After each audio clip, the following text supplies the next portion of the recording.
Hello. Kumusta kayo mga kaibigan? Ngayon ay March 28, 2021 at ngayon ay week 6 ng ating harvest. Tapos na sila mag-harvest. Maagang natapos dahil medyo umuurong na yung bunga ng ating atsal.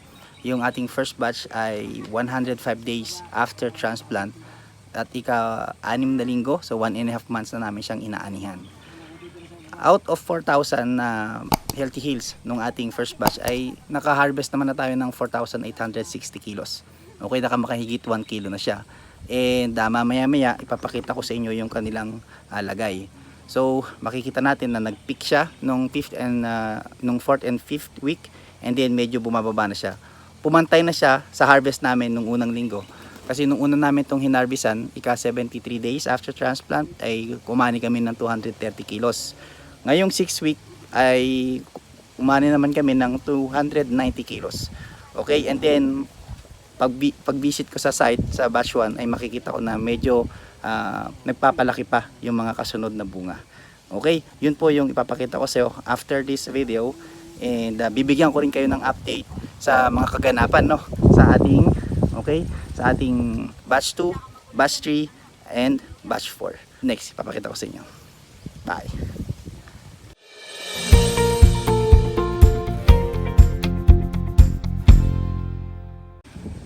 Hello. Magandang umaga sa inyong lahat. Magandang hapon pala. At ngayon ay March 28, 2021. At ito po yung aming week 6 ng harvest. Maaga silang natapos. After mga kalating araw lang nakapag-prepare na kami, and ibinandala namin ng tig sa 10 kg. So medyo umuurong na po yung ating ani. At sa kabuuan naman, yung ating 4,000 plants ay nakapag-harvest na tayo ng 4,860. Okay, ngayon titingnan natin kung ano yung itsura po ng ating tanim. At lalagyan natin ng maikling commentary. Okay, nag-uulan naman dito mga nakaraang araw, kaya makikita nyo, pinalaliman na namin kanal. Okay, ganito po ang design. Ito po yung unang-una nating gagawin sa ating mga gulay. Kailangan po meron tayong secondary canal. Ito po yung ating secondary canal, at ito yung tertiary canal. Okay, ito po ay mas mababaw kumpara dito sa nasa gilid, para ang purpose po nito i-drain yung mga naiipon na tubig dito sa ating gulayan, papalabas, papunta dun sa mababang area. Okay guys, ito po yung ating silihan ngayon, ating seed pepper. At yan, yung pong mga bagong usbong. Okay, nung nakaraang harvest ay medyo gumugulang na ngayon, at meron siyang isinabay na mga bunga. Yan, so ito po mga 25 days pa po siguro to bago namin maani. And then tingnan natin kung may mga panunod pa. Okay, meron pa naman po tayong mga kasunod na aanihin habang hinihintay po natin yung batch 2. Okay, meron tayong mga konting kulot-kulot. So ito po ay thrips. Mukhang damage ng thrips or some sucking insect, kaya i-sprayan po natin ito ng abimectin. Okay, so yan, every 4 days po ang spray natin para sa ating maintenance, and then every 10 days naman or every week yung ating pagpo-foliar. So ayun, may mga bulaklak at may mga maliliit na bunga tayong nakikita, and then sa ilalim, okay, meron pa tayong mga aanihin. Pero gaya nga nung sabi ko sa inyo guys, huwag natin asahan na malaki pa rin yung ating aanihin. 230 siguro, magti 300, ganun na po siguro maglalaro ito habang pinapatagal namin yung harvesting life niya para sumabay doon sa batch 2. Mamaya ipapakita ko sa inyo yung batch 2, at nasa 42 days na po ng ating batch 2. Ibig po sabihin mga 1 month na lang po or 4 weeks ay magsisimula na rin po kami mag-harvest doon. Okay, so yun, may naiwang hinog doon, and yan, and ang gagawin pa natin bukod dito sa pag-aalaga po sa mga bagong usbong, ay magpapadamo na rin kami. Lilinisan namin ito para makontrol namin yung circulation sa ilalim ng canopy. Lilinisan namin itong sidewalk, and then magkakanda kami ng pruning. Okay, yan. Okay, yan. Yan po yung ating bunga sa ngayon, ka 105 days after transplant. At ito na po yung inaalagaan namin. At kaya nga nang na-share ko sa inyo kanina, sasabay na po ito doon sa ating batch 2. Okay, and makikita nyo may mga bagong ano siya, talbos, and may kasamang bunga. So yan po yung aming inaalagaan. Binibigyan lang po namin ng calcium boron continuously. So it's either via Nitrabor. Yung Nitrabor po kasi ay may kasamang calcium nitrate po yun at boron, or via spray. Pwede po kayo mag-spray ng Caltrac or Bortrac. Or yung meron din po yung Calbo Zinc with zinc. Okay? So yung aming zinc ina-apply namin kasama ng aming fungicide. So meron mga fungicide na with zinc. So yun yung ating nilalagay dito. And then guys, magsisimula na rin kaming prune, late pruning po. Late stage pruning, at yun ay upang mapaganda yung ventilation ng ating tanim. So punta tayo sa mga na-prune na, ayan, nagpo-pruning po sila ngayon, yung mga nag-add kanina. And ito po yung itsura kapag natapos na yung ating late stage pruning. So lahat ng dahon hanggang sa second stage ay inaalis namin, para pag silip nyo sa ilalim na ganyan, yan, malinis na malinis, makakadaloy ng mabuti yung hangin, ventilation papaloob. So pag nag-spray din kami rito, spray sa ilalim, pupunta siya sa loob. Okay, dyan po kasi magsisimulang lumaganap ang sakit niyan kapag yung spray natin ay hindi pumapasok sa loob dahil sa dami ng dahon. So yan po yung ating na-prune. Okay, and then yung mga hindi pa na-prune, tingnan nyo ito po yung unpruned. So dito delikado po ito dahil pag umulan, lalo na pag pumasok na yung ating tag-ulan, ay sigurado magkakaroon tayo dadapuan tayo ng iba't ibang sakit dyan. Okay, so hindi natin masisigurado, hindi natin magagarantiya na wala nang magiging sakit yung ating tanim, pero by maintaining yung cleanliness at yung ventilation or yung canopy, yung leaves, okay, yung dense ng leaves natin, bawasan natin para pag yung ini-spray natin mga gamot dito, papasok din sa loob. Okay, so yun. Siguro mga isang araw po nilang gagawin ito hanggang sa matapos po doon sa lahat. And then, gagawin po namin yan sa lahat ng aming mga batches. Okay, hindi po natin papabayaang dumami ng dumami yung canopy ng ating tanim. Okay, so yan. Tingnan natin yung yung ginagawang pruning ng ating mga tao. Okay. Ito. So, tingnan natin. Yes. See? Okay. So, paano ang gagawin nating pruning, mga kaibigan? Yan. So napupruning na po tayo, and then simple lamang naman po ang in-implement namin pruning. Bakit po tayo nag-pruning? Para ma-minimize natin ma-maximize natin yung circulation ng hangin. So pag tiningnan natin sa ilalim, matatanaw natin yung kabila, para pag yung hangin natin, pag nag-spray din tayo, papasok din sa loob ng canopy ng ating mga halaman. So ginawa namin mula hanggang sa second level, lahat po ng mga dahon pababa, nilinis po namin yan. Okay, then yung mga patay and unhealthy branches, inaalis na rin po. So ayun po sila, nagpo-pruning. Yan. Okay, so that way, yung ating nutrient mas madaling pupunta sa ating mga pinapalaking mga bunga. So ito yung mga ating inaalagaan bunga. Yan, nakikita nyo naman. So mga pa to, mga 30 days to 40 days. Yan, may mga hinihintay pa tayong palakihin.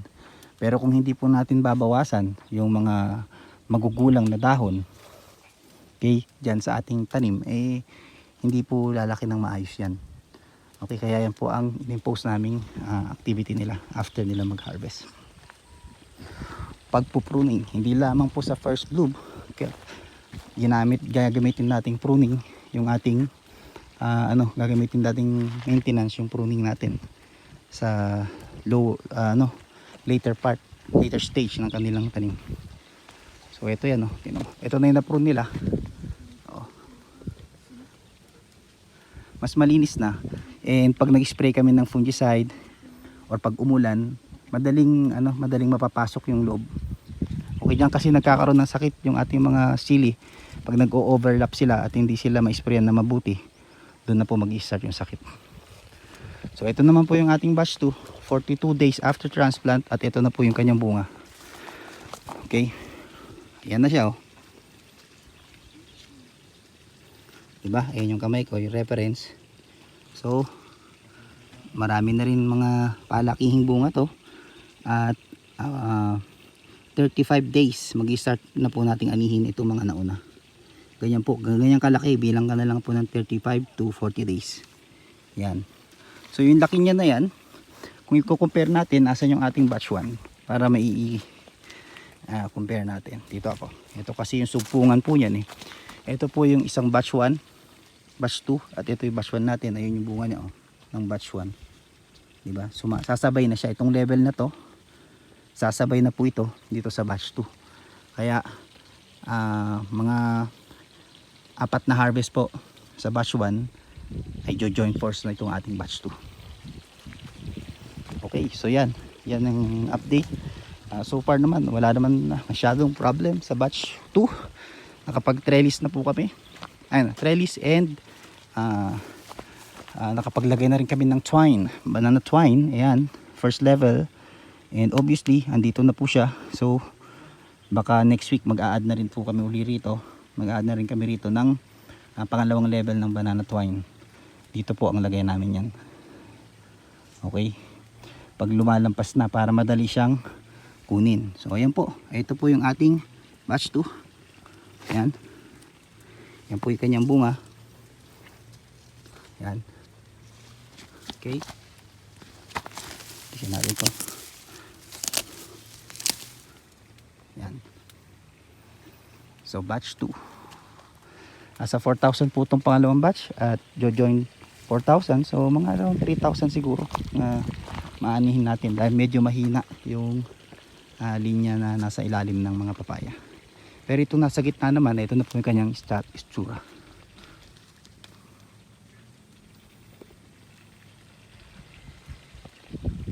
Okay, so ang ginagawa na lang po natin dito, spray.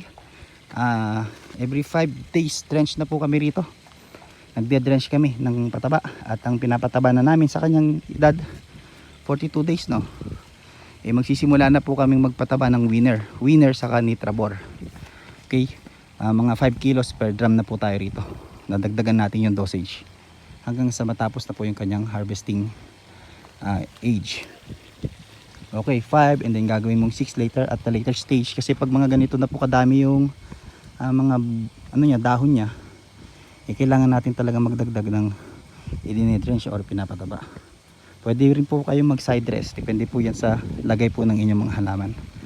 Okay, so yan po yung ating yung ating batch 2, and silipin natin kung may mga sakit. So far naman wala naman. Mga bulaklak naman ay okay din, at wala naman akong nakikitang nahuhulog at nabubulok na bulaklak. So ang ina-apply po namin dito ay nitrabor. So sa nitrabor, ang included po na nutrient niyan ay nitrate, calcium nitrate, and boron.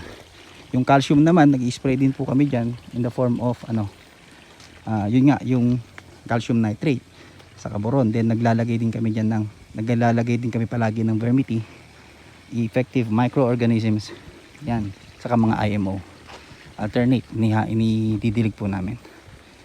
Okay, so ayun, ang ginagawa naman natin doon is weed control. So nag-spray po kami ng pandamo para mas madali po mas mapalinis natin itong sidewalk. So yan, hanggang dito po yung ating batch 2. So makikita nyo, okay naman. Yan ang ating batch 2. Tingnan natin bunga sa gawi rito. Okay rin. Okay, yan po yung ating batch 2. Yan. At nag-conduct po tayo ng pruning dyan. Uy, meron na malaki doon, oh. Ngayon, pumunta naman tayo dito sa batch 1, batch 3. Ang batch 3 po ay Sultan F1 din. And ayan, nailipat na po namin yung ibang mga tanim dun sa kabila. So, naka-recover na po siya. And ganito na po kalaki yung ating ating tanim. 22 DAS na po ito, mga kaibigan. At ito po ay 2 weeks na behind lang dito sa ating batch 2, itong ating batch 3. At ang kabuuan nito siguro po mga nasa 8,000 po na puno. 8,000 to 9,000 na po yan. Guys, tingnan nyo, nag-start po kami sa 13,000 nung ipinunla, and then naging 10,000 nung itinanim, hanggang sa naging 8,000 to 9,000 na after 22 days. So i-consider po natin yon sa ating mga planting schedule. Okay, so yan. At nag-pruning na rin po kami rito, mga kaibigan, kasi nag-branch na siya. So 22 days ay nag-pruning na kami dito sa aming batch 3. Okay, so ito ay aanihan. Kung 22 days po ito, aanihan po ito. After 50 days from now ay magsisimula na rin kami mag-harvest yan. Okay, so yun, makikita nyo merong nalulungkot. Napakainit po, mga kaibigan. Kaya baka sa after 2 days ay magsisimula na kami uling magtanim dyan. Okay, so yan po ang ating batch 3. Yung namang ating batch 4 ay naka-ready na. Papakita ko sa inyo yung preparation namin. Naka-land prep na kami sa aming batch 3. Puntaan natin. Okay, dito medyo maraming damo rito. Kakandak sila ng pruning. Yun yung dalawang tao natin. Yan, ito dito namin binunot, no? Initially kasama po ito ng batch 3. Ginawa namin, wala kami kasi makitang mga punla sa mga nursery. So ginawa namin, pinaghuhukay namin yung mga naitanim namin dito at pinanghulip namin sa mga naunang mga batch, sa mga naunang mga plat. Kaya po ito ay magiging area po ito. Dito po natin naman itatanim yung ating batch 4. So yung batch 4 natin ay may kabuuang 16,000 po yung ating naipunla. At sabihin natin mga 5,000 ang i-ready natin panghulip. So itatanim lang namin yung 10,000. And naka-ready na rin po yung ating mga bed. So huhukayin na naman po nila yan. Kikita nyo po yan. Itataas na lang po nila ng bagya. Papadaanan pa po ito ng isang makina, yung maliit naming makina. Hahatiin niya yung lupa dyan sa sidewalk. Ilalagay niya sa bed at puuna yung ating bed. Then magmamulch na po sila. So ito po ay nalagyan na namin ng haluan na po namin to ng chicken dung. And ang susunod nun ay bibiyakin namin yung mga sidewalk. Then mag-i-spray kami uli ng Vermity, IMO at effective microorganisms. Okay, and then magko-cover na kami ng mulch. So ito po yung ating pang batch 4. Pagkatanim ng batch 4, mag-i-start na naman po kaming magpudla, mga kaibigan. Okay, so yun po ang ating update. At yun lamang po muna sa ngayon. At after 1 week ay tingnan natin kung ang kahinatnan ng ating mga pananim. Thank you for watching, guys, and as always, mag-ingat po kayong lahat, keep safe, God bless, and see you ulit sa next video. Bye bye.